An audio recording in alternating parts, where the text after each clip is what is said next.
मुद्दा था वंदे मातरम के 150 वर्ष पूरे होने के अवसर पर संसद भवन में उसके विषय में चर्चा करना, जिसके ऊपर असम के जोरहाट से आईएनसी यानी कि इंडियन नेशनल कांग्रेस के सांसद गौरव गोगोई ने जो भी भाषण दिया, जो भी बयानबाजी की, उसे सुनकर संसद भवन के लोग तो सकते में ज़रूर आ गए, लेकिन इसके साथ-साथ उन्होंने प्रधानमंत्री मोदी के ऊपर भी कई सारे प्रश्न चिन्ह लगा दिए।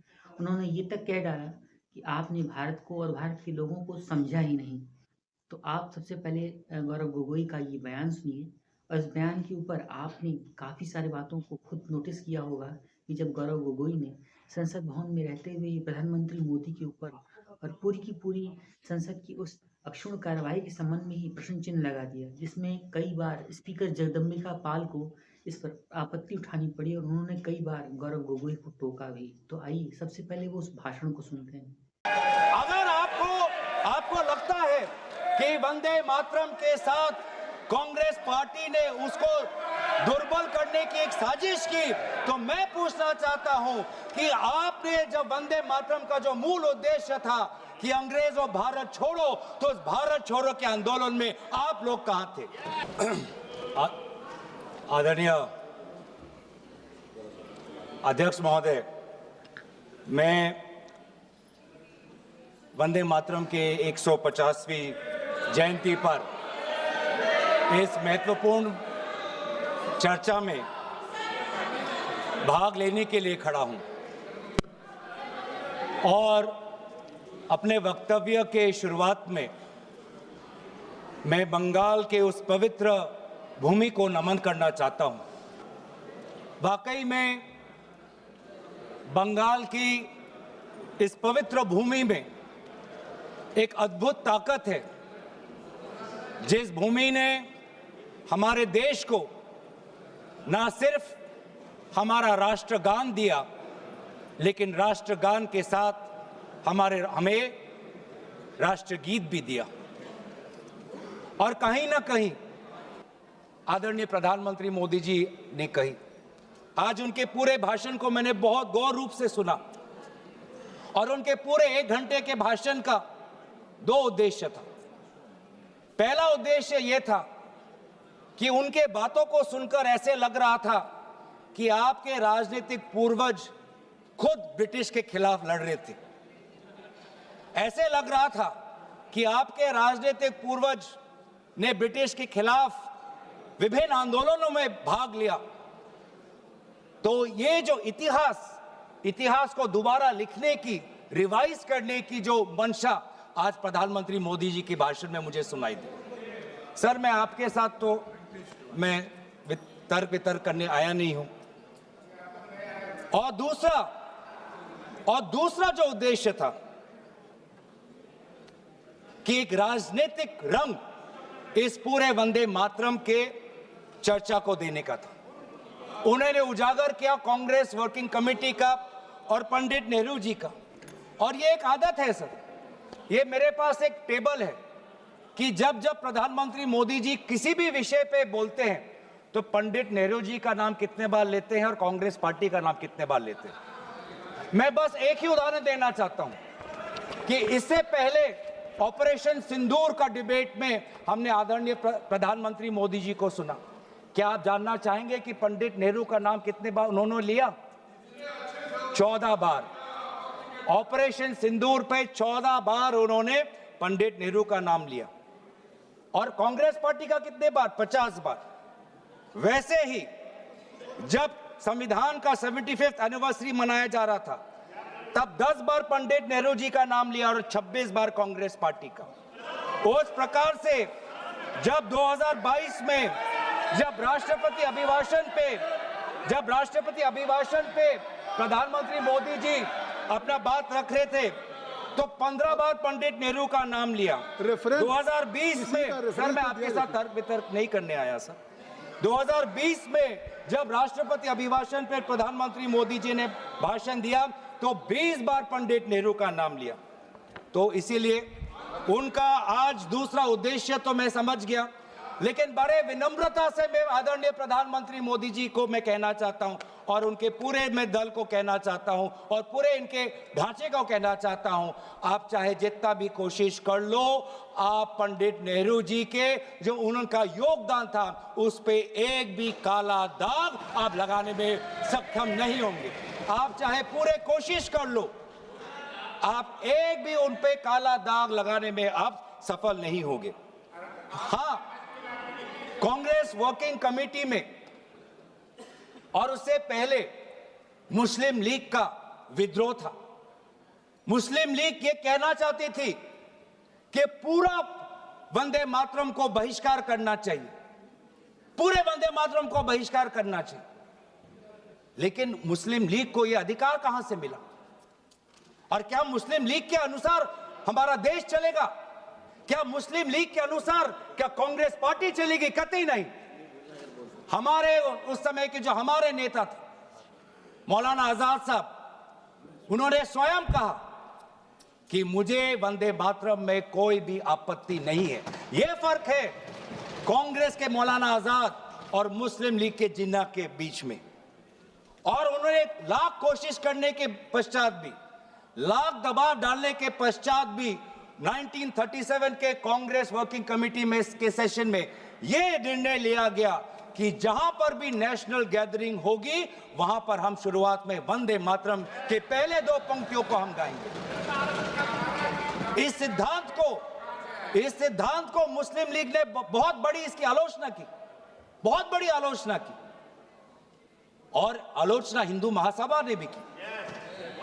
ये कभी कभी हिंदू महासभा और मुस्लिम लीग के जो राजनीतिक उद्देश्य है वो एक हो जाते हैं। हिंदू महासभा और मुस्लिम लीग ने दोनों वंदे मातरम को एक विशेष राजनीतिक रूप से देखा, और मुस्लिम लीग और हिंदू महासभा ने दोनों ने कांग्रेस पार्टी की आलोचना की। लेकिन कांग्रेस पार्टी अगर चलेगी तो किसी हिंदू महासभा या किसी मुस्लिम लीग के नहीं, भारत के जो हमारे आबादी है, भारत की जो हमारी जनसंख्या है, भारत में जो वंदे मातरम के जो मूल भाव है उसके साथ। मूल भाव, आप बार बार वंदे मातरम की आप बात कर रहे थे आदरणीय प्रधानमंत्री जी। वंदे मातरम किस संदर्भ में लिखा गया? ब्रिटिश के विद्रोह में वंदे मातरम का नारा कब लगाते थे? जब हम ब्रिटिश के अंदर हम खौफ पैदा करना चाहते थे। वंदे मातरम का नारा कब लगाते थे? जब हम ब्रिटिश को बताना चाहते थे कि हम डरेंगे नहीं, हम झुकेंगे नहीं। तो ये था मूल भाव वंदे मातरम का, ब्रिटिश के विद्रोह करने का। मैं पूछना चाहता हूं कि आपके राजनीतिक पूर्वजों ने वंदे मातरम की इस मंशा को आपने कब पूरा किया? कब आपने ब्रिटिश का विद्रोह किया? कब किया? आप वंदे मातरम का उद्देश्य था कि ब्रिटिश को के बीच में डर फैलाना। मैं पूछना चाहता हूं कि आपने उस मंशा को कब पूरा किया? 1937 की आप बात करते हैं और 1937 में आपको आपत्ति है, तो मैं पूछना चाहता हूं कि 1942 में जब भारत छोड़ो आंदोलन था तब आपके राजनीतिक पूर्वज कहां थे?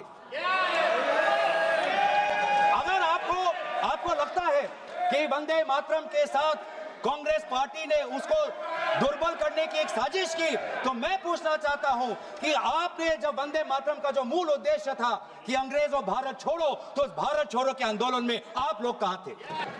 क्या इतिहास गवाह नहीं कि आपके राजनीतिक पूर्वज में उनका नाम नहीं लेना चाहता, कि उन्होंने खुद कहा था कि इस आंदोलन में भाग नहीं लेने का। खुद बोलते थे, दूसरे खुद उन्होंने कहा कि इस आंदोलन में भाग नहीं लेना। और बंगाल में आपके जो राजनीतिक आपके गुरु हैं, मैं उनका नाम भी लेना नहीं चाहूंगा, पर उन्होंने भी खुद कहा था कि भारत छोड़ो आंदोलन में भाग नहीं लेना चाहिए। तो आप वंदे मातरम की बात करते हैं, स्वतंत्रता सेनानियों की बात करते हैं, प्रोपेगेंडा करने की कोशिश करते हैं। जो कांग्रेस वर्किंग कमेटी पंडित नेहरू ने जी के सबके साथ जो विचार विमर्श किया, उसमें सब शामिल थे।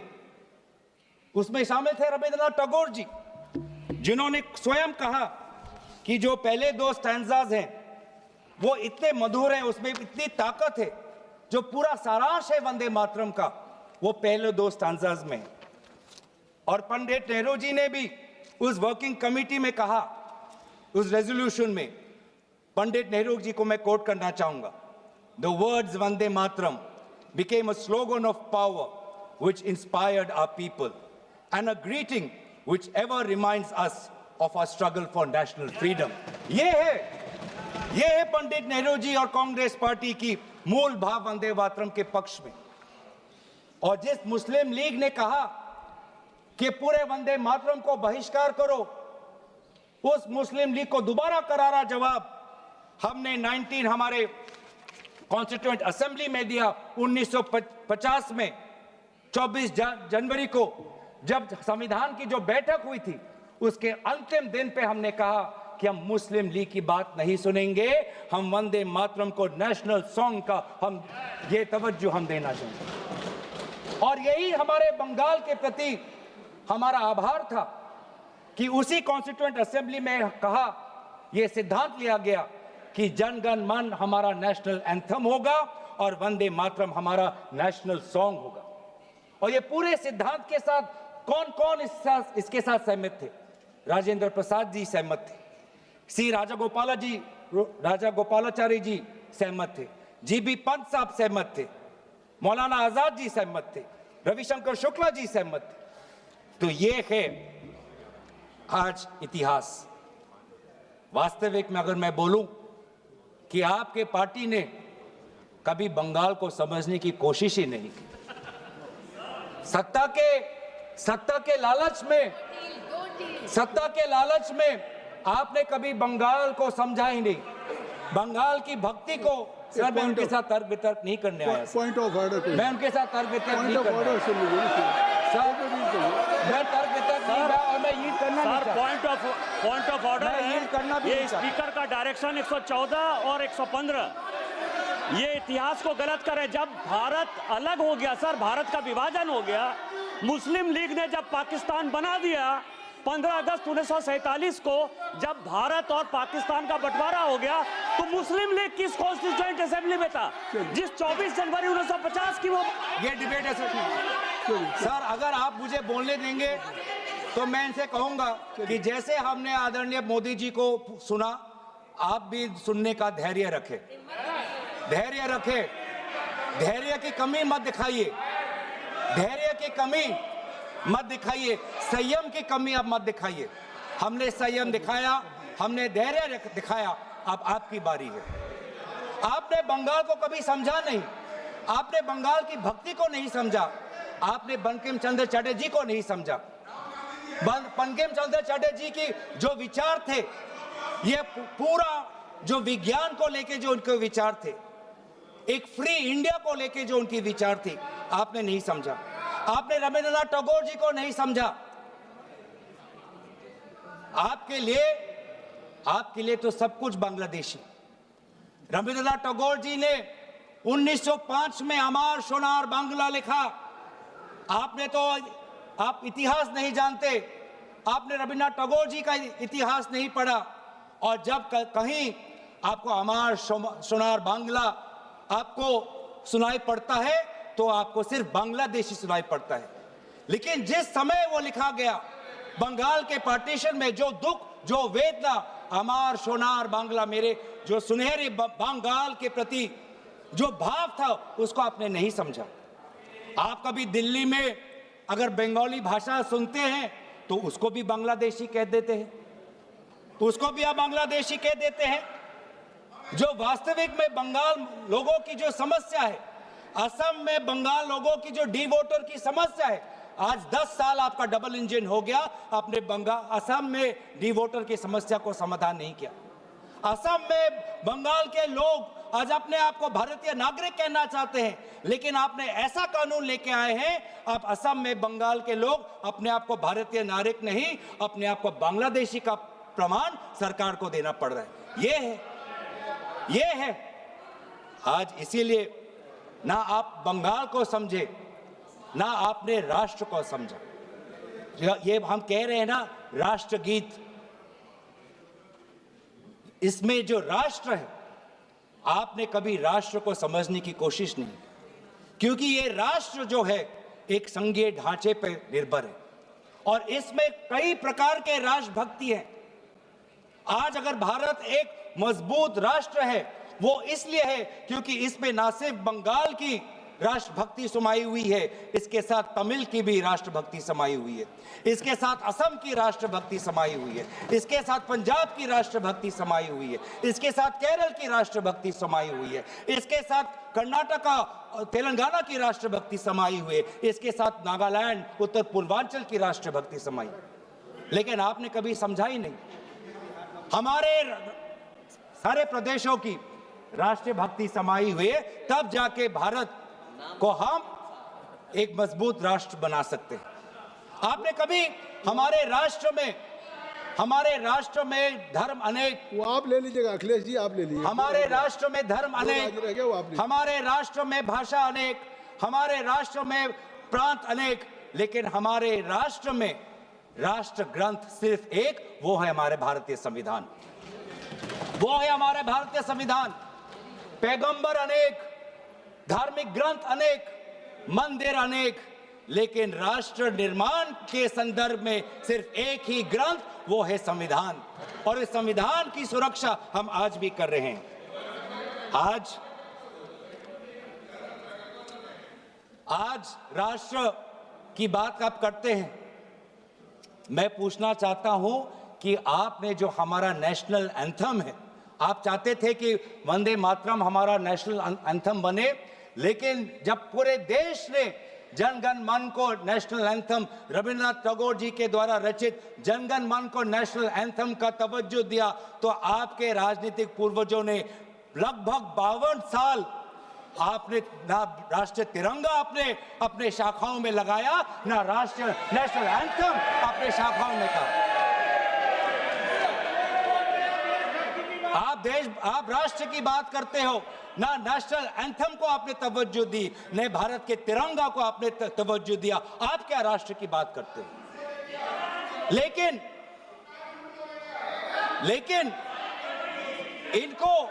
इनको सत्ता का, इनकी जो परिभाषा है सत्ता की, वो अलग है। इनको लगता है कि अगर सत्ता मिल गया तो पूरे राष्ट्र पर ये शासन चलाएंगे। ये लोग, यही फर्क है, मैं समझ, यही। धन्यवाद संजय जायसवाल जी, धन्यवाद, क्योंकि हमारे लिए सत्ता शासन का नहीं, हमारे लिए सत्ता सेवा का माध्यम है, सेवा का माध्यम। ये फर्क है। ये संजय जी को आप धन्यवाद दे रहे हैं। ये फर्क है। ये संजय जी को आप धन्यवाद दे रहे हैं। आपके साथ तो मैं नहीं करने, आपके साथ तो नहीं करना। ये फर्क है राजतंत्र और लोकतंत्र में। राजा शासन करना चाहता है और सेवक भारत के संविधान को सेवा करना चाहता है। ये फर्क है राजा और सेवक में।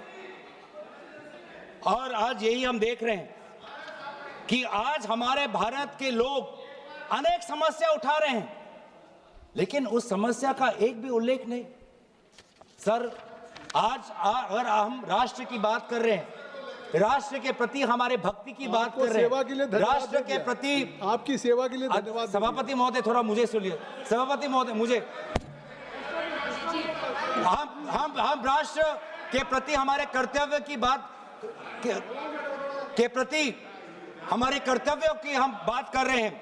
आज सदन पहली बार भारत के राजधानी में बम विस्फोरण हुआ, एक बार भी उसका उजागर आदरणीय प्रधानमंत्री मोदी जी नहीं किया। हम 150वीं जन्म जयंती वंदे मातरम की मना तो रहे, लेकिन क्या हम आज वर्तमान के भारत को सुरक्षा दे पा रहे हैं? क्या हमने दिल्ली के राजधानी में हमारे दिल्ली वासियों को हमने सुरक्षा दी? क्या हमने जम्मू कश्मीर में हमारे वहां के पर्यटकों को सुरक्षा दी? ये कर्तव्य नहीं है? हम कैसे मनाएंगे? ये वंदे मातरम भी चर्चा पे है। सर, विकसित भारत की बात कर सकते हैं तो वर्तमान की बात भी कर ही सकते हैं। 2047 की बात कर सकते हैं तो 2025 की बात भी कर सकते हैं। वंदे मातरम के 150 वर्षों की यात्रा का आलोचना तो आज हम सुरक्षा की बात करते हैं। आज हम सुरक्षा की बात करते हैं। किसी की आलोचना नहीं की आज सभापति महोदय, प्रधानमंत्री ने किसी की आलोचना नहीं की। सभापति महोदय, तो इसलिए वंदे मातरम तक। सभापति महोदय, अगर वास्तविक में अगर 150वीं जन्म जयंती वंदे मातरम का पालन करना है तो हमें सुरक्षा देना होगा, स्वास्थ्य की सुरक्षा देनी होगी। आज दिल्ली में, पूरे उत्तर भारत में, गंगा तट पे जितने भी लोग हैं, किसान हो, श्रमिक हो, आज वो वायु प्रदूषण के कारण आज उनका वो सांस नहीं ले पा रहे। आज आप देखिए कि हमारे सीमाएं सुरक्षित है। पहलगाम के बाद आज पाकिस्तान के जो फील्ड मार्शल है वो हमारे अमेरिका के राष्ट्रपति के साथ बैठते हैं। पाकिस्तान और अमेरिका के बीच में और करीबी बात आ गई है और करीब हो गए हैं, और आप लोग उस पर कुछ नहीं कह रहे। आज करेंसी, जब आपने एक टाइम पे कहा जब करेंसी बढ़ती है तो उम्र का उजागर है, आज तो भारतीय करेंसी। सर मैं आपके साथ मैं ऑपरेशन सिंदूर की चर्चा हो चुकी है, उस पर आप लोगों ने भी किया था और स्पष्ट कर दिया था। मुझे लगता है आज वंदे मातरम की 150 वर्षों की यात्रा है, आज इसको अगर इस चर्चा को किसी आरोप प्रत्यारोप से या विवादों से ऊपर रखें तो ज़्यादा अच्छा होगा। सर 150वीं जयंती तो वर्तमान में मना रहे हैं, तो वर्तमान में भारत के प्रति जो हमारे कर्तव्य है उसकी बात ना करें तो हम कैसे करें। तो दर्शकों, आप सभी ने ये ज़रूर देखा हो कि गौरव गोगोई ने किस प्रकार से इंडियन नेशनल कांग्रेस में रहते हुए असम के जोरहाट से सांसद होते हुए इस तरीके से प्रश्न चिन्ह लगाते हुए प्रधानमंत्री मोदी और बीजेपी के ऊपर संसद भवन में ये कह डाला कि उन्होंने वंदे मातरम की मूल भावनाओं को नहीं समझा, उन्होंने रविन्द्रनाथ टैगोर जी के उस भाषण को नहीं देखा, उस वंदे मातरम की उस मूल आत्मा को नहीं समझा, उन्होंने भारत के उन लोगों की भावनाओं को नहीं समझा, उनकी कदर नहीं की। तो आप गौरव गोगोई के इस बयान पर, उनके इस वीडियो पर क्या कहना चाहते हैं, कमेंट ज़रूर कीजिए। और अगर आपको आज की सच्ची घटना अच्छी लगी हो, आपको संसद भवन की कार्यवाही पसंद आई हो, गौरव गोगोई का ये बयान अच्छा लगा हो, तो आप इस वीडियो को एक लाइक करिए, अपने विचार कमेंट बॉक्स में हमें ज़रूर बताइए। चैनल सच्ची घटना को सब्सक्राइब ज़रूर कीजिए और संसद भवन की लेटेस्ट न्यूज़ एंड अपडेट्स के लिए हमारे चैनल सच्ची घटना पर बने रहें। वीडियो को ज़्यादा से ज़्यादा लाइक, शेयर एंड सब्सक्राइब करना ना भूलें। एक नई वीडियो लेकर, एक नई सच्ची घटना के साथ हम आपसे फिर मिलते हैं। तब तक के लिए आप सभी का बहुत बहुत धन्यवाद। और हाँ, चलते चलते हम सच्ची घटना चैनल के माध्यम से आप सभी को वंदे मातरम की 150 वर्ष पूरे होने की वर्षगांठ पर हार्दिक शुभकामनाएं देते हैं। वंदे मातरम।